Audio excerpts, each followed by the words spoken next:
Exams daily Tamil YouTube சேனலுக்கு அனைவரையும் வரவேற்கிறோம். இந்த வீடியோவில் தமிழ்நாடு 12ஆம் வகுப்பு தேர்வு முடிவுகளை எப்படி எளிதாக பார்க்கணும் அப்படின்றத பார்க்க போகிறோம். நிறையா பேத்துக்கு 12th ரிசல்ட் எங்கே பார்க்கணும், எந்த வெப்சைட்டில் பார்க்கணுன்ற சந்தேகம் இருக்கும்.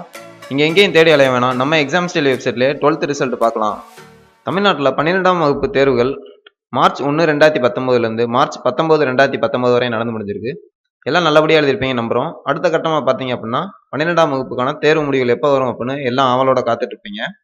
அதற்கான தகவல் பார்த்தீங்க அப்படின்னா தமிழ்நாடு கவர்மெண்ட்லேருந்து 19 ஏப்ரல் காலை 9:30 மணிக்கு ரிசல்ட் வரும் அப்படின்னு சொல்லியிருக்காங்க. ஸோ இந்த லிங்கை கிளிக் பண்ணிங்க அப்படின்னா நீங்கள் ரிசல்ட் பார்க்குற பேஜ் ஓப்பன் ஆகும். இதில் இந்த தகவல் கொடுத்துருக்காங்க பாருங்கள், 19 ஏப்ரல் காலை 9:30 மணிக்கு வரும் அப்படின்னு சொல்லியிருக்காங்க.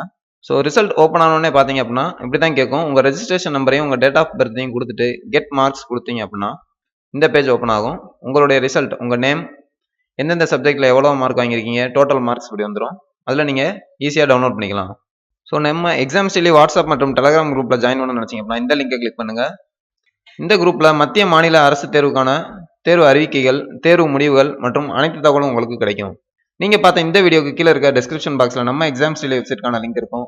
அதில் போய் தேர்வு முடிவுகளை நீங்கள் உடனுக்குடன் தெரிஞ்சுக்கலாம். நீங்கள் பார்த்த இந்த வீடியோ உங்களுக்கு யூஸ்ஃபுல்லாக இருக்கும் நம்புகிறோம். இது மாதிரி உங்களுக்கு யூஸ்ஃபுல்லான வீடியோ தொடர்ந்து அப்லோட் பண்ண இருக்கும். இதை தொடர விரும்பினால் நம்ம எக்ஸாம்ஸ் டெய்லி யூடியூப் சேனலை லைக் பண்ணுங்கள், சப்ஸ்கிரைப் பண்ணுங்கள், மறக்காமல் பெல் பட்டனை கிளிக் பண்ணுங்கள்.